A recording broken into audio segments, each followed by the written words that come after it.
जय श्री कृष्णा, राधे राधे। कैसे हैं आप लोग? आशा करते हैं आप लोग स्वस्थ होंगे, मस्त होंगे और अच्छे से पढ़ाई कर रहे होंगे, क्योंकि हर दिन कॉम्पिटिटर बढ़ते जा रहे हैं। आप देख रहे हैं हर साल बीएड पीटीसी बहुत से बच्चे पास हो रहे हैं, हज़ारों की संख्या में। तो कॉम्पिटिटर बढ़ते जा रहे हैं, इसलिए आपकी पढ़ाई भी उतनी ही तंदुरुस्त और अच्छे ढंग से होनी चाहिए। ठीक है, जैसा कि हम लोग आगे पढ़ चुके हैं भूगोल, ये भूगोल की क्लास है। भूगोल में हम लोगों ने भूगोल के परिचय के बारे में जाना, भूगोल की शाखाएं क्या क्या हैं।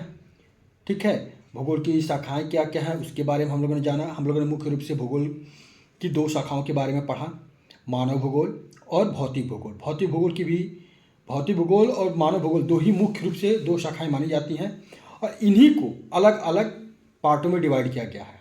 जैसे भौतिक भूगोल के अंतर्गत हम लोग जलवायु विज्ञान पढ़ते हैं, पर्यावरण विज्ञान पढ़ते हैं, ठीक है, समुद्र विज्ञान पढ़ते हैं।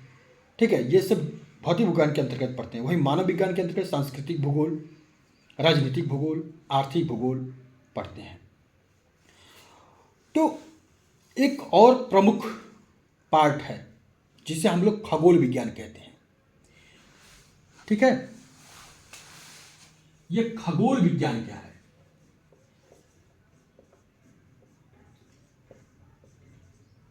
बिना किसी देरी किए हुए हम लोग क्लास स्टार्ट करेंगे। बातें कम काम ज़्यादा। ठीक है, खगोल विज्ञान। खगोल विज्ञान क्या है?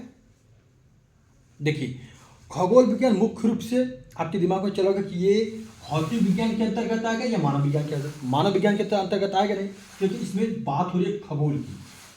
खगोल विज्ञान मुख्य रूप से हमारे जिसमें हम रहते हैं, ठीक है, यानी हमारी पृथ्वी, इसमें पूरा ब्रह्मांड, एक तरह से हम इसमें पूरे ब्रह्मांड का अध्ययन करते हैं।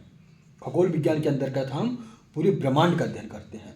यानी हम अगर खगोल विज्ञान की बात करें तो इसे हम कह सकते हैं कि मुख्य रूप से प्राकृतिक विज्ञान यानी नेचुरल साइंस, क्या प्राकृतिक विज्ञान और भौतिक विज्ञान, क्या ये खगोल विज्ञान किसका किसका पार्ट है?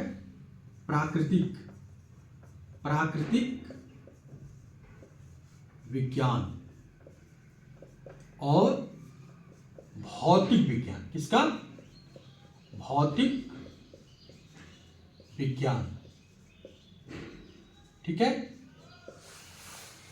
यानी हम कह सकते हैं कि मुख्य रूप से प्राकृतिक विज्ञान यानी नेचुरल साइंस और भौतिक विज्ञान यानी फिजिकल साइंस का हिस्सा है कौन? खगोल विज्ञान। ठीक है, जो पृथ्वी के वायुमंडल के बाहर की हर चीज, ग्रह, तारे, आकाश गंगाओं का अध्ययन करता है। किसका अध्ययन करता है?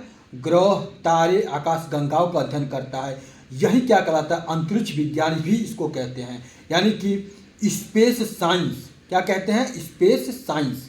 ठीक है, ये किसके भाग है? स्पेस साइंस के पार्ट है। ये किसके पार्ट है? हम कह सकते हैं स्पेस साइंस। ठीक है, ये स्पेस साइंस है एक तरह से। क्या है? Space science. यानी अगर आपसे कोई पूछे कि खगोल विज्ञान क्या है, तो मुख्य रूप से प्राकृतिक विज्ञान और भौतिक विज्ञान पर, ठीक है, प्राकृतिक विज्ञान और भौतिक विज्ञान का हिस्सा है, जो पृथ्वी के वायुमंडल में आकाशगंगा, ग्रह, तारे, नक्षत्र, उल्कापिंड, इन सब का अध्ययन जिसके अंतर्गत किया जाता है वही खगोल विज्ञान कहलाता है। ठीक है, ये हमारे क्या है? खगोल विज्ञान। और ये चैप्टर आपका कौन सा है? खगोल विज्ञान।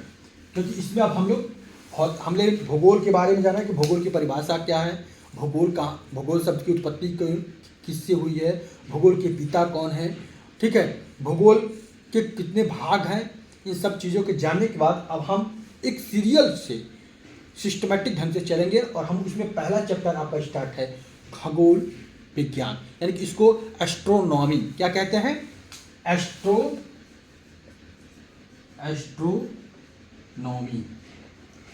ठीक है, क्या पढ़ेंगे इसको? एस्ट्रोनॉमी। ठीक है, तो हम एस्ट्रोनॉमी में हम लोग खगोल विज्ञान के बारे में पढ़ेंगे। ठीक है, अब देखिए आपको दिमाग में एक बात और आ रही है कि खगोल विज्ञान में कौन कौन से भाग हैं। तो खगोल विज्ञान में यह भौतिक और रसायन के सिद्धांतों का उपयोग किया जाता है। खगोल विज्ञान में भौतिक और रसायन विज्ञान यानी कि केमिस्ट्री, फिजिक्स और केमिस्ट्री का मिश्रण आपको देखने को मिलेगा। क्यों? जैसे हम लोग पूछते हैं हमारे वायुमंडल में कौन कौन सी गैसें हैं, तो कहते हैं कार्बन डाइऑक्साइड है, ऑक्सीजन है। तो carbon dioxide oxygen plus carbon से बना है, यानी कि हुआ ना रसायन विज्ञान। तो इसमें हम लोग जैसे कि पढ़ते हैं सूर्य में के वायुमंडल में कौन सा है, हाइड्रोजन है, हीलियम है। तो ये सब गैसों का अध्ययन करते हैं कहीं कि नहीं हम लोग? तो ये सब आपका फिजिक्स और केमिस्ट्री दोनों का मिश्रण है। कौन? खगोल विज्ञान। और ये एक तरह से प्राकृतिक विज्ञान और भौतिक विज्ञान का मिश्रण है। कौन? एस्ट्रोनॉमी। इसीलिए इसको स्पेस साइंस कहा जाता है, इसीलिए इसके आगे विज्ञान शब्द जुड़ा है।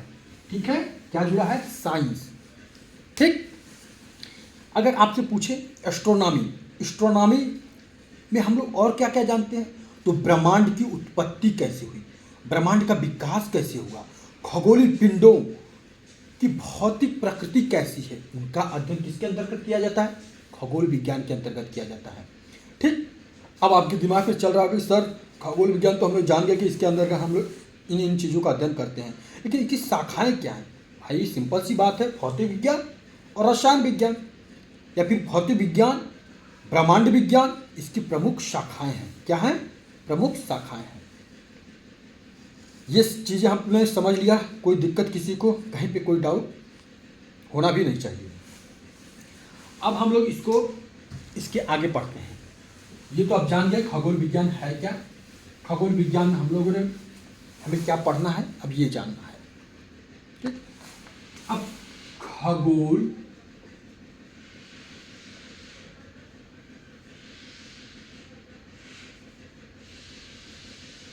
विज्ञान कहिए या फिर खगोलिक कहिए। ठीक है।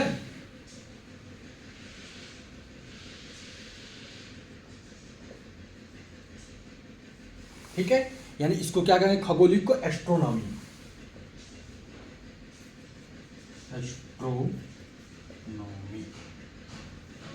एस्ट्रोनॉमी। ठीक है। देखिए, हम लोग ब्रह्मांड की उत्पत्ति के बारे में पढ़ने से पहले थोड़ा सा ब्रह्मांड किसे कहते हैं तो हम इसके थोड़ा सा जान लेते हैं, थोड़ा थोड़ा, उसके बाद हम विस्तार से पढ़ेंगे।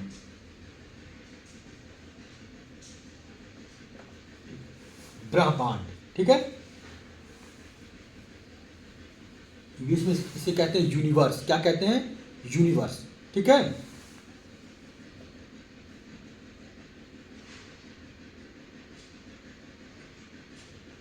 ब्रह्मांड। ठीक।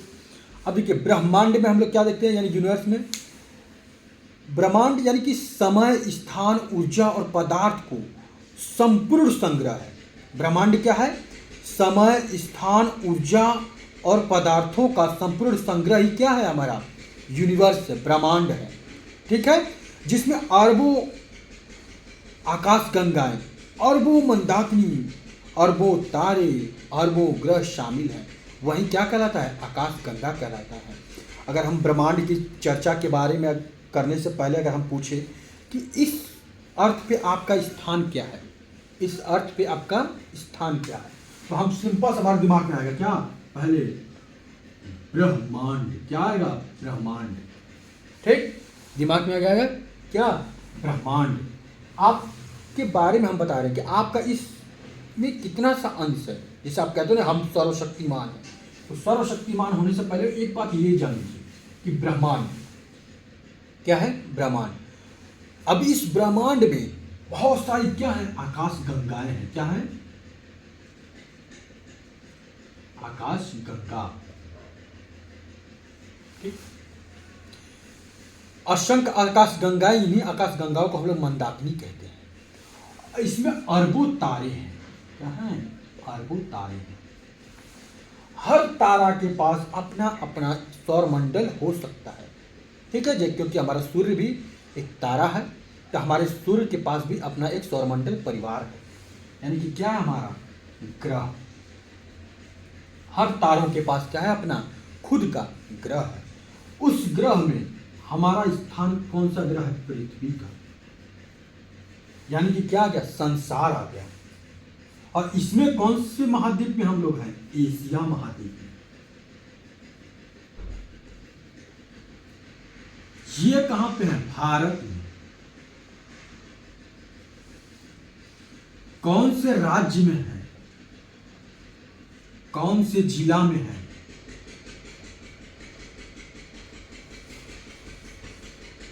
फिर आपका आएगा उस जिला में कौन सा गांव है और उस गांव में आप हैं। सोच लीजिए आपका अस्तित्व कितना सा है। यानी ब्रह्मांड, ब्रह्मांड में आकाशगंगा है, आकाशगंगा में तारे, तारों में ग्रह, ग्रह के बाद पृथ्वी, पृथ्वी में, पृथ्वी पर कौन सा महाद्वीप में है, एशिया महाद्वीप में, फिर एशिया महाद्वीप में कौन सा देश है, भारत, भारत में कौन सा राज्य है, कौन सा जिला है और कौन सा गांव है, फिर इस गांव में आप हैं। यानी ब्रह्मांड में हम क्या, किस चीज़ का, ब्रह्मांड के बारे में बात करें तो ब्रह्मांड में हम समय, स्थान, ऊर्जा, पदार्थ का संपूर्ण संग्रह है। ब्रह्मांड क्या है? समय, स्थान, ऊर्जा और पदार्थ का संपूर्ण संग्रह है, जिसमें अरबों आकाश गंगाएं, तारे और ग्रह शामिल है। ठीक है, अगर आप नोट करना चाहें तो नोट कर सकते हैं कि ब्रह्मांड क्या है। अगर हम बात करें ब्रह्मांड क्या है तो हम लिख सकते हैं क्या? समय, स्थान, ऊर्जा और पदार्थ। समय, स्थान, ऊर्जा और पदार्थ का समस्त संग्रह क्या है? संपूर्ण संग्रह, पदार्थों का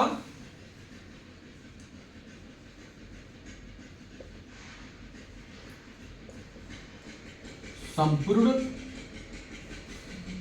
संग्रह है। क्या है? संग्रह। क्या है? संग्रह। ठीक है, क्या है? संग्रह है। ठीक ना। अब इसमें, इस संग्रह में आप क्या क्या देखेंगे? जिसमें अरबों आकाशगंगा है। क्या है? जिसमें अरबों आकाश गंगा, आकाशगंगा को ही मंदाकिनी कहते हैं, ब्रैकेट में लिख लीजिए ना। तारे, ग्रह, उल्कापिंड इत्यादि क्या है? उपस्थित है।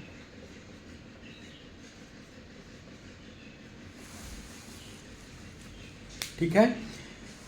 अब इसके बाद आपने ये जाना कि समय, स्थान, ऊर्जा, पदार्थ का संपूर्ण संग्रह है, जिसमें अरबों आकाशगंगाएं, मंदाकिनी, तारे, ग्रह, उल्कापिंड इत्यादि उपस्थित हैं। वही क्या है? ब्रह्मांड है। उसके बाद आता है, अब आपके दिमाग में चल रहा है कि मंदाकिनी सब क्या है सर? तो मंदाकिनी यानी मंदाकिनी को ही हम लोग क्या कहते हैं? आकाशगंगा कहते हैं। क्या कहते हैं? आकाशगंगा कहा जाता है। और हमारी आकाशगंगा का नाम है मिल्की वे। क्या नाम है? मिल्की वे। प्रत्येक मंदाकिनियां मिलके, अरबों मंदाकिनियां मिलके एक ब्रह्मांड का निर्माण करती हैं। ठीक है, और अरबों तारे मिलकर एक मंदाकिनी का निर्माण करती हैं, यानी आकाशगंगा का निर्माण करती हैं। समझ में आई बात? अरबों खरबों तारे मिलकर एक आकाशगंगा का निर्माण करते हैं और अरबों की संख्या में मंदाकिनियां, आकाशगंगाएं मिलकर ब्रह्मांड का निर्माण करती हैं। अब सोच लीजिए कि ब्रह्मांड का अस्तित्व क्या है। कल्पना करिएगा तो आपका दिमाग भी विचलित हो जाएगा। ठीक है। अब सौरमंडल क्या है? तो सौरमंडल यह हमारा सूर्य का एक अपना परिवार है, जो लगभग 4.6 अरब वर्ष पुराना है। इसमें सूर्य के अलावा बुध, शुक्र, पृथ्वी, मंगल, बृहस्पति, शनि, यूरेन ये सब आते हैं। ठीक है। अगर हम आइए, अगर आप लोग को जहाँ भी प्रॉब्लम हो समझने में या फिर हमारी भाषा ना समझ में आ रही हो, कोई भी आपको प्रॉब्लम समझ में आ रही हो तो उस पर आप कमेंट करके हमें बता सकते हैं, ताकि हम उसमें और बेटर कर सकें और अच्छा सुधार कर सकें, जिससे आपको समझने में और हमें अपना कॉन्टेक्ट प्रोवाइड करने में आपको कोई प्रॉब्लम ना हो और आपके पास अच्छा से अच्छा कॉन्टेक्ट जाए। ठीक है। मंदाकिनी, मंदाकिनी, अब ये मंदाकिनी क्या है? तो वही परिभाषा है बाबा। ठीक है, वही परिभाषा है कि इन्हें आकाश गंगा कहते हैं। इन्हें आकाश गंगा कहते हैं। क्या कहते हैं भाई? आकाश गंगा कहते हैं। ठीक है, इन्हें क्या कहते हैं? आकाश गंगा कहते हैं, या फिर आकाश गंगा कहा जाता है। ठीक है, कहते हैं या फिर ऐसे कामा करके लिख लीजिएगा, कहा जाता है।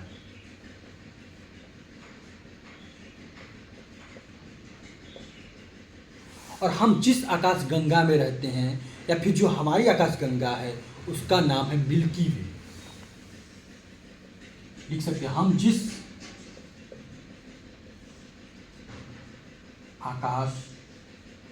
आकाश गंगा में रहते हैं उसे मिल्की वे। ठीक है,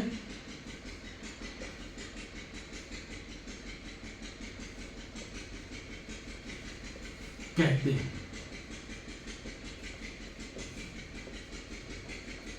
तो क्या कहते हैं? मिल्की वे कहते हैं। जिस हम आकाश गंगा में रहते हैं उसे क्या कहते हैं? मिल्की वे कहते हैं। कोई दिक्कत? अब प्रत्येक मंदाकिनी यानी प्रत्येक मंदाकिनी के पास अरबों तारे हैं। ठीक है, यहाँ पे एक लाइन लिख सकते हैं कि प्रत्येक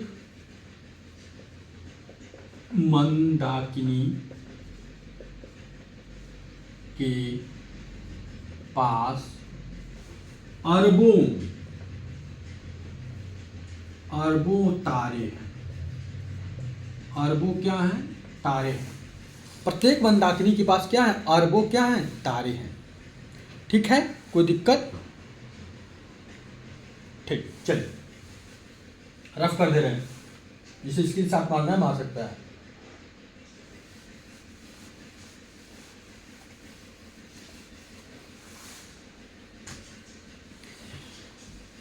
ये था हमारा छोटा सा इंट्रोडक्शन।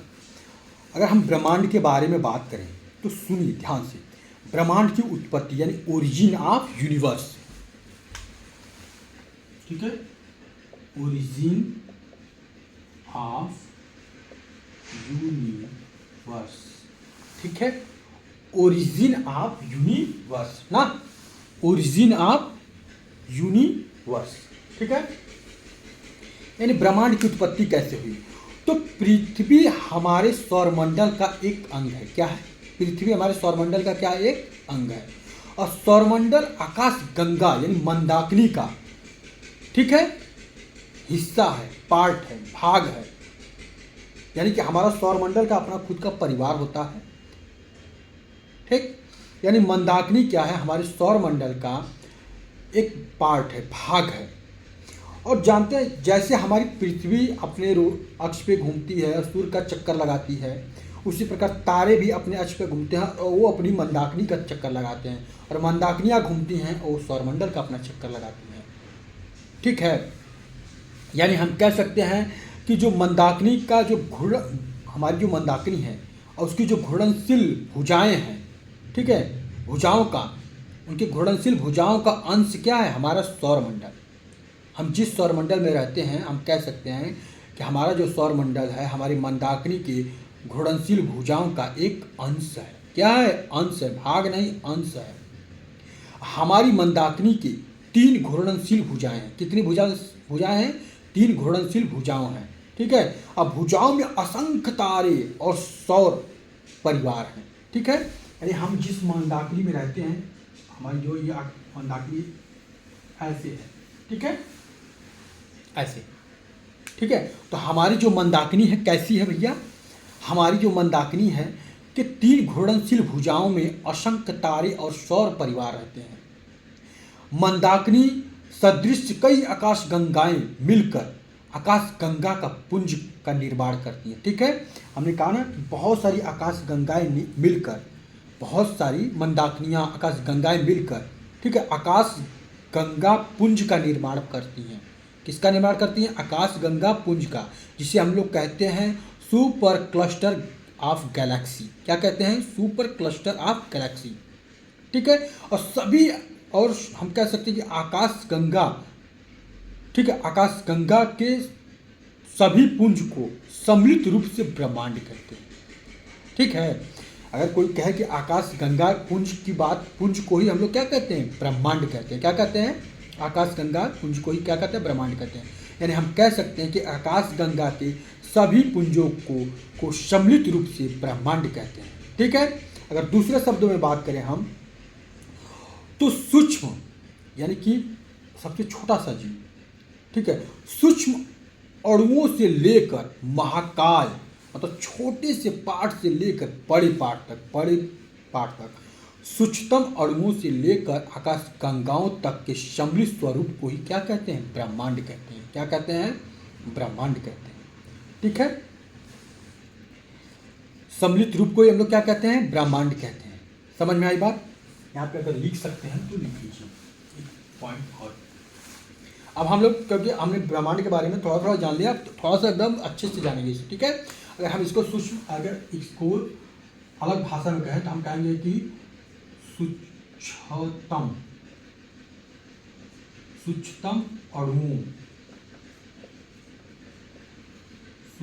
अणुओं से लेकर, क्या?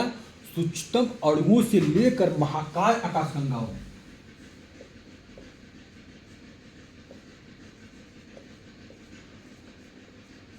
महाकाय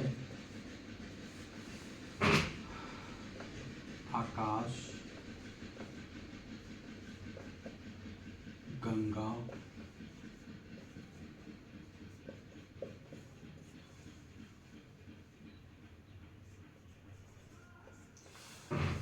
के सम्मिलित रूप को, क्या? आकाश गंगा के सम्मिलित रूप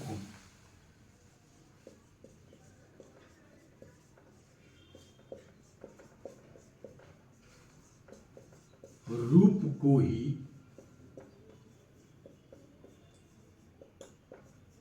ब्रह्मांड कहते हैं। क्या कहते हैं? ब्रह्मांड कहते हैं।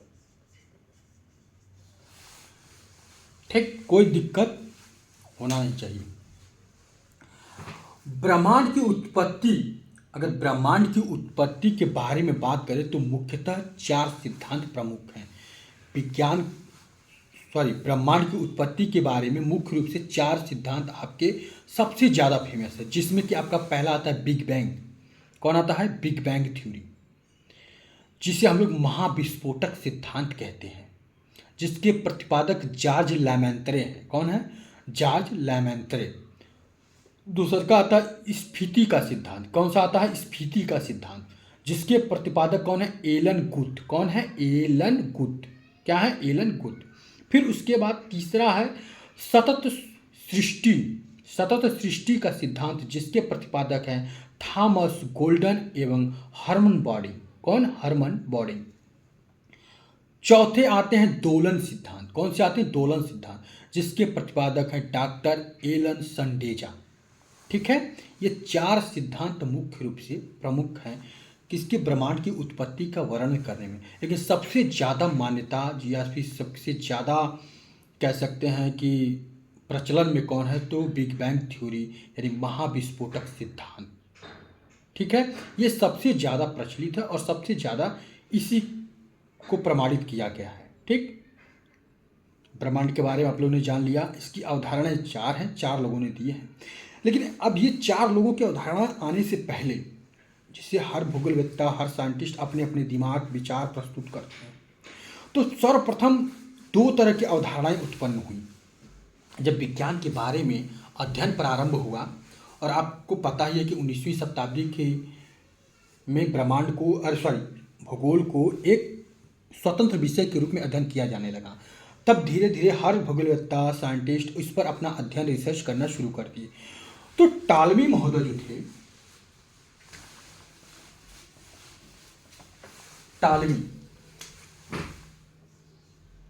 टालमी महोदय, ये जो टालमी महोदय जी थे, इन्होंने कहा, इन्होंने जियोसेंट्रिक अवधारणा दी। कौन सी अवधारणा दी? जियोसेंट्रिक अवधारणा दी। कौन सी अवधारणा? जियोसेंट्रिक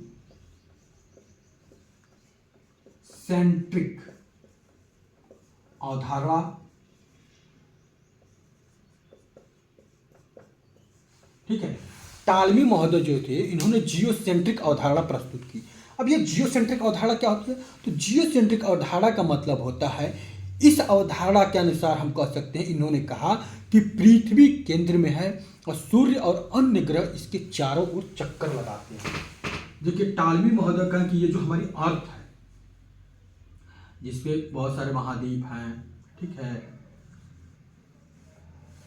सॉरी अच्छा नहीं बना, जैसे हमारी ये अर्थ है, ठीक, एक महाद्वीप इधर, एक इधर बना लीजिए भाई, ठीक है। अभी हम लोग इस पढ़ेंगे अच्छे से, अभी थोड़ा बड़ा बस यूरोप थोड़ा बड़ा दिखा दे रहे हैं आपको, ठीक है।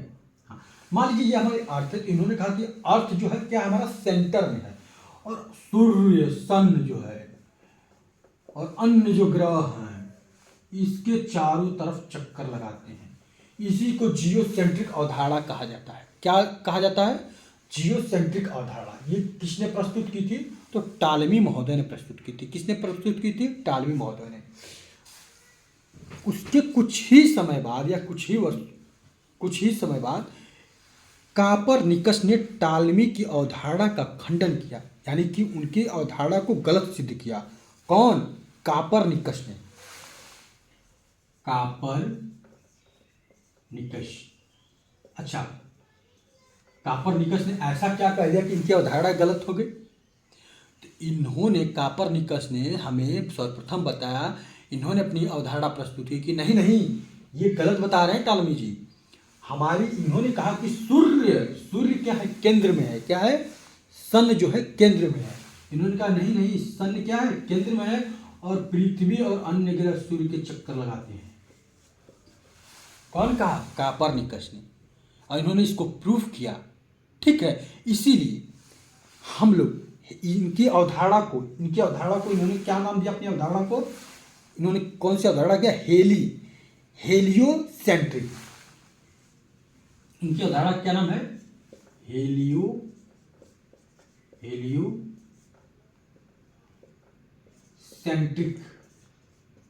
सेंट्रिक अवधारणा। हेलियोसेंट्रिक अवधारणा किसने प्रस्तुत की? तो कापरनिकस ने। और टालमी ने कौन सी अवधारणा प्रस्तुत की? तो जियोसेंट्रिक अवधारणा। देखिए, जियो मतलब पृथ्वी, और हेलियो जो शब्द है, हेलियो मतलब होता है सन, यानी सूर्य, और जियो मतलब जो होता है वो होता है पृथ्वी। यहीं से आप पकड़ लेंगे कि मतलब जियो कह दिया यानी कि पृथ्वी, यानी कि जियोसेंट्रिक मतलब कि पृथ्वी को केंद्र मान रहा है, और हेलियो मतलब कि सूर्य, यानी कि सूर्य को केंद्र मान रहा है। और सूर्य को केंद्र कौन मान रहा है? हेलियोसेंट्रिक अवधारणा किसने प्रस्तुत की? तो कापरनिकस ने। और टालमी महोदय ने जियोसेंट्रिक अवधारणा दी। इन्होंने कहा कि नहीं नहीं, टालमी महोदय का मानना है कि पृथ्वी क्या है? केंद्र में है, और अन्य ग्रह, सूर्य ग्रह, उसके चारों तरफ चक्कर लगाते हैं। ये दो तरह की अवधारणाएं हमारे सामने प्रस्तुत हुई, लेकिन अंततः किसकी जीत हुई? कापरनिकस की। कापरनिकस को आधुनिक खगोल शास्त्र का जनक कहा जाता है। कापरनिकस को आधुनिक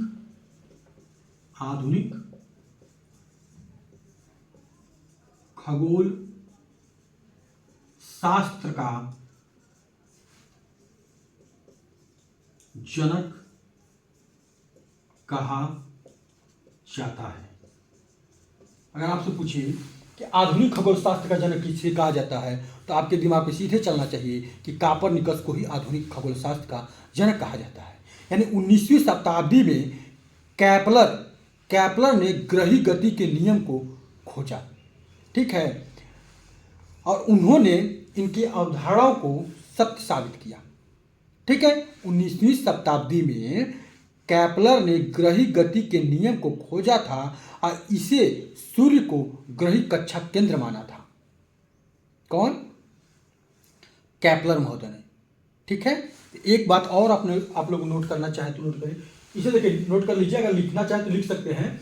ऐसे देखिए टालमी महोदय के बारे में लिखना चाहें तो लिख लीजिए कि टालमी ने जियोसेंट्रिक अवधारणा दिया था और इस अवधारणा के अनुसार पृथ्वी केंद्र में है, सूर्य तथा अन्य ग्रह पृथ्वी के चक्कर लगाते हैं।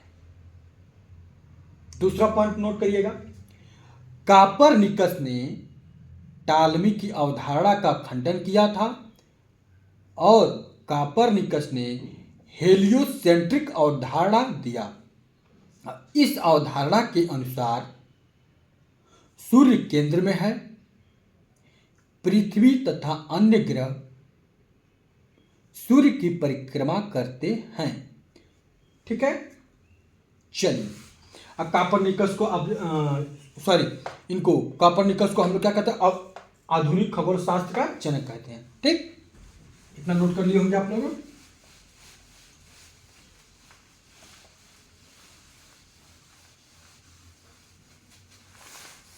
बस आप लोग भरोसा बनाए रखिए और ये क्लास बेहतर ही होती जाएगी, हर दिन आपको कुछ इसमें बेहतर मिलेगा। तो देखिए 19वीं शताब्दी में कैपलर ने, नोट कर लीजिए, 19वीं शताब्दी में कैपलर ने 19वीं शताब्दी में कैपलर ने ग्रही गति के नियम को खोजा। ग्रही गति के नियम को खोजा। ठीक है, किसने? कैपलर ने। कब? 19वीं शताब्दी में। ठीक है, इससे सूर्य को, ठीक है, इसने सूर्य को ग्रही कक्षा केंद्र माना था। इसने सूर्य को ग्रही, ठीक है, ग्रही गति का केंद्र माना था। क्या माना था? केंद्र माना था।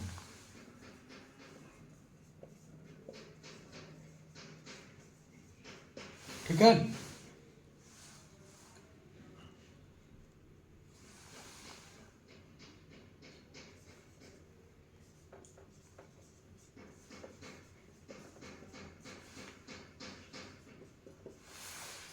ठीक,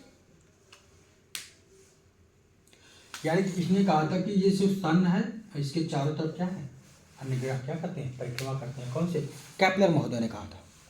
ठीक है, इतना में किसी, जिन्हें अगर कोई भी प्रॉब्लम होगी तो हमें कमेंट करके बता सकता है।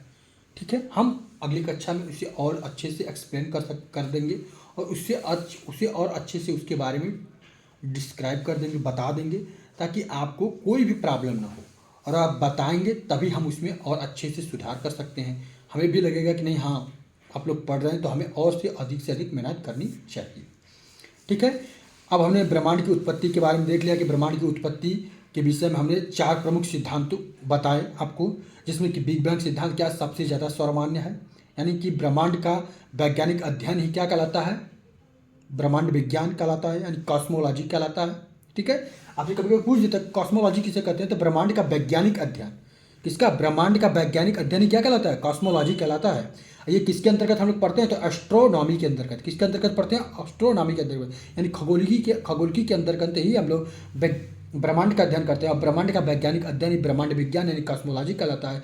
ब्रह्मांड की उत्पत्ति के 4 प्रमुख सिद्धांत हैं, जिसमें कि हमने आपको बताया था महाविस्फोटक सिद्धांत, यानी महाविस्फोटक सिद्धांत को हम लोग बिग बैंग सिद्धांत या बिग बैंग थ्योरी कहते हैं, जिसका प्रतिपादक जॉर्ज लेमेंत्रे हैं। फिर स्फीति का सिद्धांत है, जिसके प्रतिपादक है एलन गुथ हैं। और फिर सतत सृष्टि के सिद्धांत का प्रतिपादक कौन है? तो थॉमस गोल्ड और एक हर्मन बॉडी थे। और दोलन का सिद्धांत चौथा है, जिसके प्रतिपादक कौन है? Doctor Alan Sandage. ठीक है, ये 4 लोग प्रमुख हैं किसके प्रतिपादक में। ठीक, आइए इसको थोड़ा सा नोट कर लेते हैं क्योंकि ये बहुत ही ज़्यादा महत्वपूर्ण है। ठीक, नोट कर लें। चलिए हेडिंग डाल सकते हैं आप लोग, ब्रह्मांड की उत्पत्ति के सिद्धांत, या फिर हम कह सकते हैं कि ब्रह्मांड की उत्पत्ति विषयक मुख्यतः 4 सिद्धांत हैं।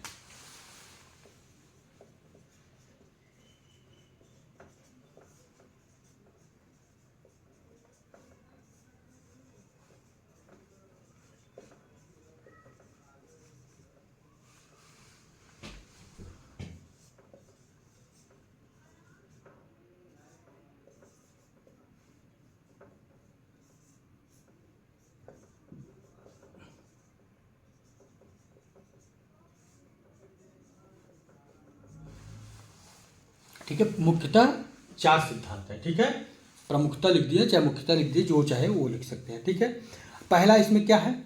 महाविस्फोटक सिद्धांत। ठीक है,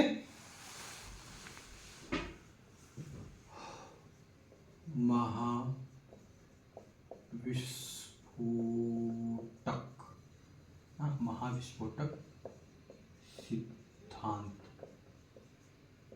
ठीक है, इसी को हम लोग क्या कहते हैं? बिग बैंग थ्योरी, जिसके प्रतिपादक कौन? जॉर्ज लेमेंत्रे। जॉर्ज लेमेंत्रे।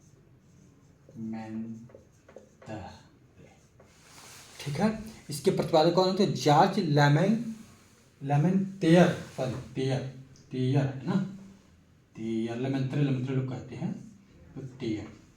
एक मिनट,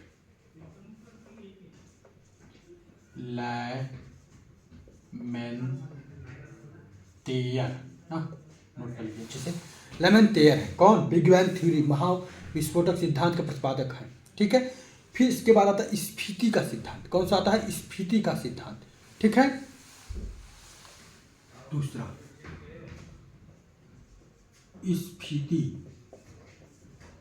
स्फीति का सिद्धांत। ठीक है, स्फीति का सिद्धांत, इसके प्रतिपादक कौन है? प्रतिपादक एलन गुथ है ना, एलन। ठीक है, गुथल, एलन गुथ कहते हैं ना, एलन गुथ कौन है? ठीक है, ये किस सिद्धांत के प्रतिपादक हैं? स्फीति। ठीक है, स्फीति सिद्धांत के। ठीक है, इन्हें कहते हैं इन्फ्लेंटेनरी।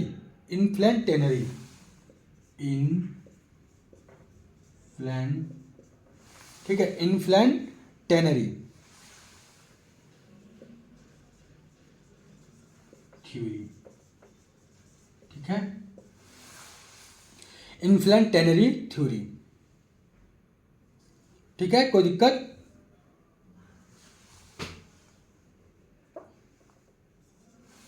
अब तीसरा स्फीति का सिद्धांत, महाविस्फोटक का सिद्धांत, और आता है अब तीसरा क्या? सतत सृष्टि का सिद्धांत। सतत सृष्टि का सिद्धांत।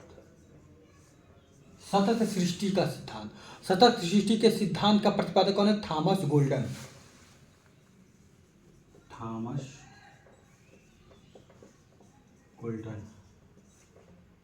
एंड मतलब एक लोग और थे ना, थॉमस गोल्डन थे, और एक लोग और थे, Harman body.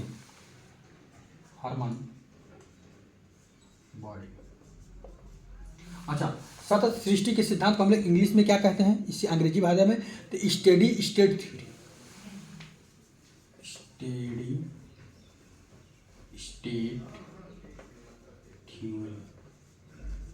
Steady state theory किसकी है?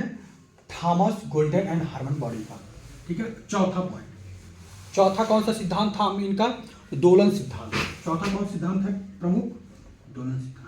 ये सारे के सारे सिद्धांत किसके बारे में चर्चा करते हैं? तो ब्रह्मांड की उत्पत्ति के बारे में, कि ब्रह्मांड की उत्पत्ति कैसे हुई।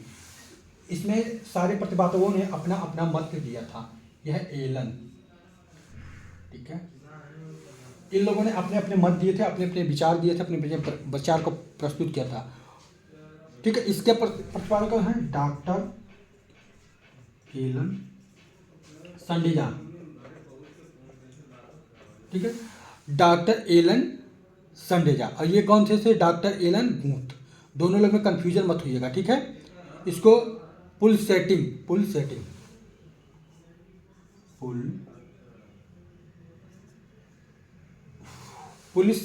ना थ्योरी, पुल सेटिंग यूनिवर्स थ्योरी, ठीक है। पुल सेटिंग यूनिवर्स थ्योरी किसे कहते हैं, तो आप कह सकते हैं कि दोलन के सिद्धांत को कहते हैं, ठीक है। इसके लिए करना चाहे तो कर लीजिए। चलिए अब देखिए, अब हम ब्रह्मांड की उत्पत्ति के इन सारे सिद्धांतों को और अच्छे से पढ़ेंगे विस्तार से। एक एक सिद्धांत के बारे में हम लोग अच्छे से अध्ययन करेंगे कि बिग बैंग थ्योरी कब आई थी, जॉर्ज लेमेंत्रे ने इस पर कब अपना विचार प्रस्तुत किया था। तो इनके बारे में और अच्छे से हम लोग डिटेल में पढ़ेंगे और अच्छे से जानेंगे, ठीक है। देखिए, सतत सृष्टि का जो सिद्धांत था, इसके प्रतिपादक आप जानते हैं कि थॉमस गोल्डन और हर्मन बॉन्डी ने किया था, ठीक है। और ये दोलन सिद्धांत को एक और नाम से जानते हैं, किस नाम से, संकुचन विमोचन सिद्धांत। संकुचन, ठीक है, संकुचन विमोचन सिद्धांत, संकुचन विमोचन सिद्धांत, ठीक है, या फिर दोलन सिद्धांत, किसको क्या, ठीक है, दोनों एक ही नाम है। डॉक्टर एलन संडेज, बाद में कंफ्यूजन मत होइएगा कि ये सर संकुचन विमोचन सिद्धांत आपने नहीं बताया था, तो ये एलन संडेज ने ही मतलब क्या था, दोलन सिद्धांत को हम लोग कहते हैं, ठीक। ये बहुत ही इतना चीज़ जो है बहुत ही इंपॉर्टेंट चीज़ है, इससे स्क्रीनशॉट कर लीजिएगा, ठीक। अब देखिए, ब्रह्मांड की उत्पत्ति कब हुई थी, अगर आपसे दिमाग में कोई पूछे तो ब्रह्मांड की उत्पत्ति 15 अरब वर्ष पूर्व हुई थी। कब हुई थी, 15 अरब वर्ष पूर्व। देखिए, नया डाटा भी हाल में जो खोजा गया तो इसमें 13.8 लिखा होगा, 8 अरब वर्ष पूर्व ना। लेकिन ब्रह्मांड की उत्पत्ति कब से हुई थी अगर कोई पूछे तो 15 अरब वर्ष पूर्व हुई थी।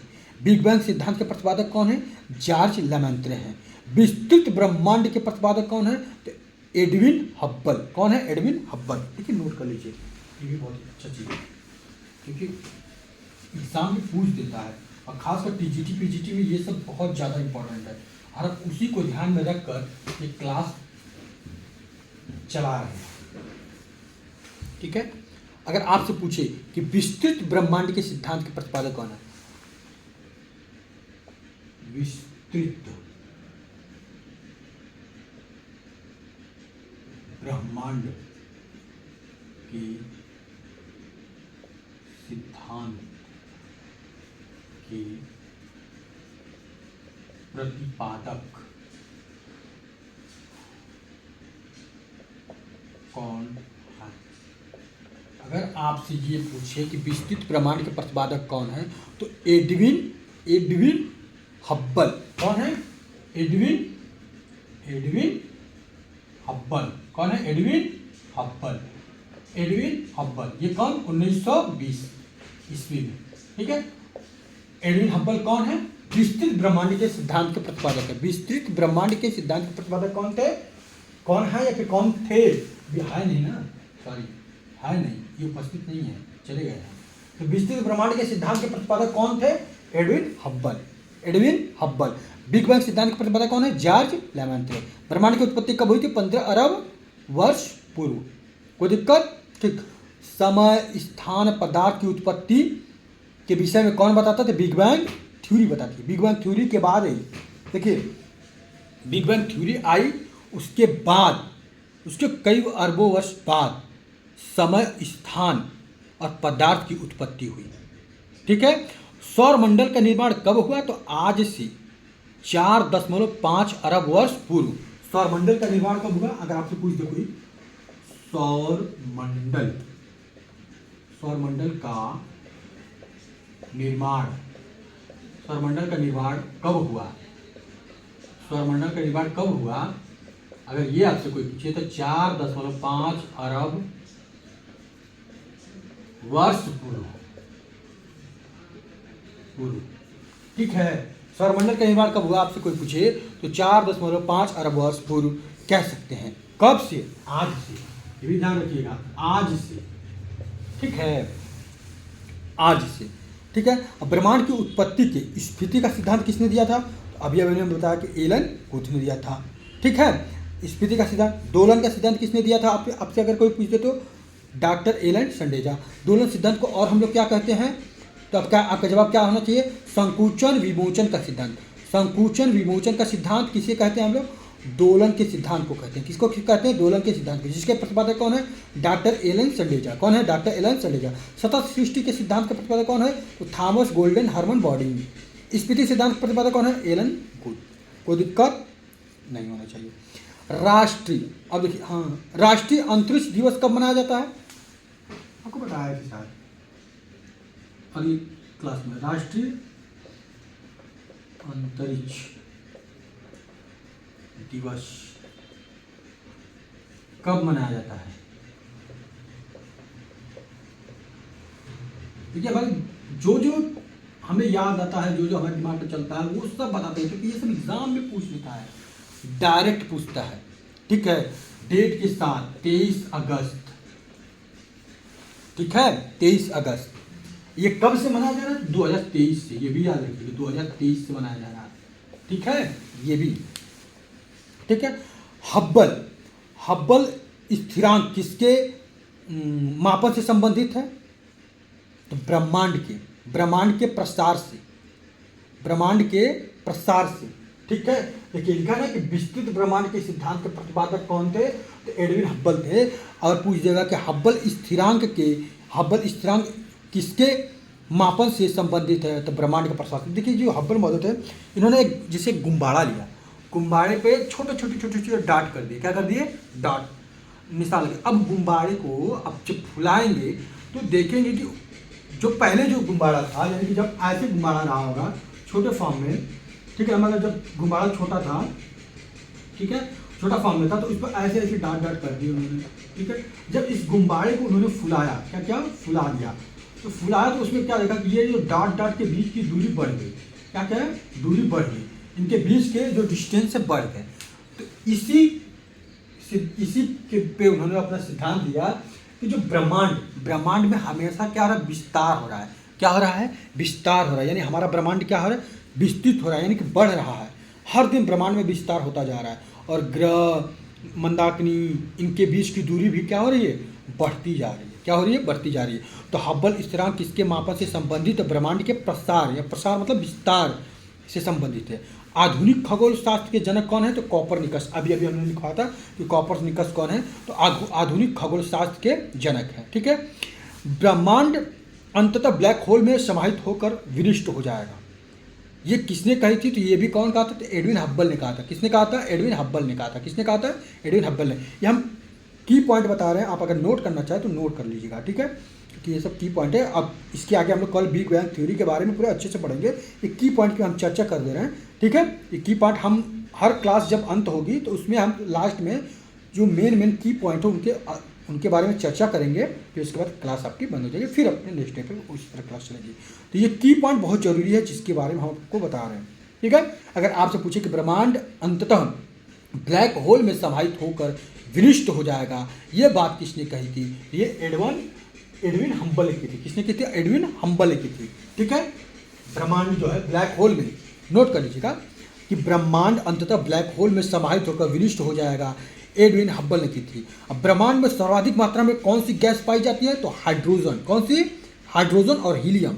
ये देखिए बहुत इंपॉर्टेंट चीज़ है। हमने कहा था ना कि ब्रह्मांड में हम लोग पढ़ते हैं किसके बारे में? भौतिक और रसायन विज्ञान का समन्वय है। ठीक है, पूरे ब्रह्मांड में अगर पूछे कि पूरे ब्रह्मांड में सबसे ज़्यादा गैस कौन सी है? तो हाइड्रोजन और हीलियम कहिएगा। कौन सी कहिएगा? हाइड्रोजन और हीलियम। समय का संक्षिप्त इतिहास और ब्रीफ हिस्ट्री ऑफ टाइम, ये किसकी रचना है? ये किसने लिखी थी? तो आप कहेंगे स्टीफन हॉकिंग। ये पूछा है, ये पूछा गया एग्जाम में है। ठीक है, D+D में पूछा गया है, ठीक है, क्या पूछा गया है कि ब्रह्मांड यानी कि a brief of history of time, क्या कहते हैं, हाँ सॉरी, समय का संक्षिप्त इतिहास, इसको हिंदी में कहेंगे समय का संक्षिप्त इतिहास, या इसे और किस नाम से जानते हैं तो a brief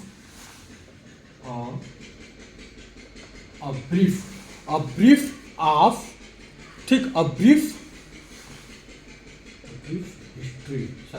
history of time, ठीक है, a brief history of time, यानी कि a brief history of time, ये किसके हैं,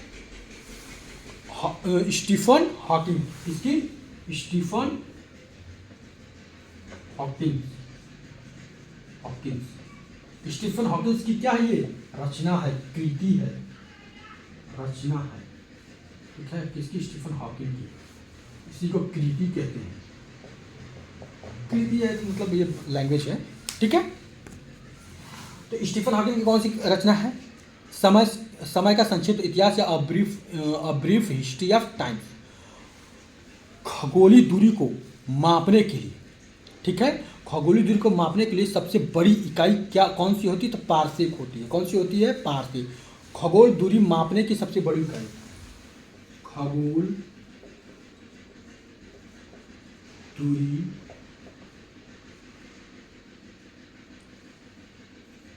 मापने की सबसे बड़ी इकाई पारसेक, क्या है भैया, पारसेक, ठीक है, पारसेक क्या है, समय के नापने की सबसे बड़ी इकाई है, ठीक है। तो चलिए, okay, bye bye, take care, अपना ख्याल रखिए और अच्छे से पढ़िए और अपना ऐसे प्यार भरोसा बनाए रखिए, हर दिन एक क्लास बेहतर होती जाएगी, आपको कुछ ना कुछ हर दिन नया सीखने को मिलेगा। तो चलिए, सभी को राधे राधे, जय श्री कृष्णा, फिर मिलते हैं नेक्स्ट क्लास में।